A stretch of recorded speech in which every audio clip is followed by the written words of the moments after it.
వైఎస్ఆర్ కాంగ్రెస్ పార్టీని రాజకీయంగా ఎదుర్కోలేక కూటమి ప్రభుత్వం కక్ష సాధింపులకు పాల్పడుతుందని రాజా వైఎస్ఆర్ పార్టీ ఇన్ఛార్జ్ తోలే రాజేష్ అన్నారు. ఆదివారం మంకర మండలంలో పర్యటించారు. మిథున్ రెడ్డి అక్రమ అరెస్టు ఖండిస్తున్నామని చెప్పారు.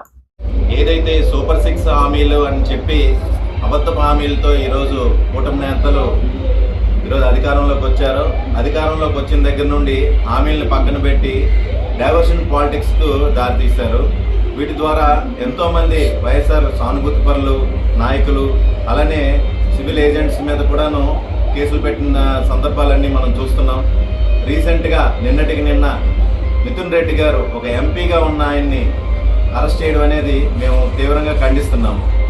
ఎవరైతే జగన్మోహన్ రెడ్డి గారికి దగ్గరగా ఉన్నారో వారందరి మీద కూడాను కొంతమంది ప్రభుత్వ ఉద్యోగుల్ని లోపరుచుకొని వాళ్ళని భయపెట్టి వాళ్ళ ద్వారా తప్పుడు వాంగ్మూలాలు తీసుకొని ఇలా కేసులు పెట్టే సంస్కృతికి ఇక మీదటైనా సరే చరమగీతం పాడాలని ఈ సందర్భంగా నేను తెలియజేసుకున్నాను.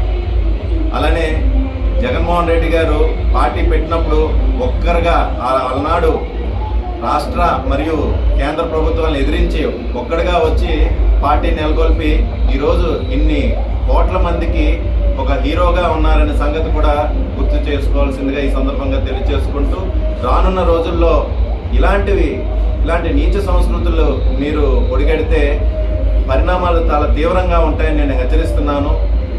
ఏదైతే పగల తర్వాత రాత్రి వస్తుందో రాత్రి తర్వాత పగలు వస్తుంది. అలానే ఈరోజు అధికారం లేకపోవచ్చు, కానీ మాకున్న 40% ఓట్ బ్యాంక్ ఎక్కడికి చెక్కు చెదరకుండా ఉంది. రానున్న రోజుల్లో వైఎస్ఆర్ కాంగ్రెస్ పార్టీ మరలా అత్యధిక మెజారిటీతో క్లీన్ స్వీప్ చేయబోతుందని ఈ సందర్భంగా తెలియజేసుకుంటూ, మరొకసారి ఇలాంటివి పునరావృతం కాకుండా చూడాల్సిన బాధ్యత కూటమి ప్రభుత్వం మీద ఉందని ఈ సందర్భంగా తెలియజేసుకుంటున్నాను.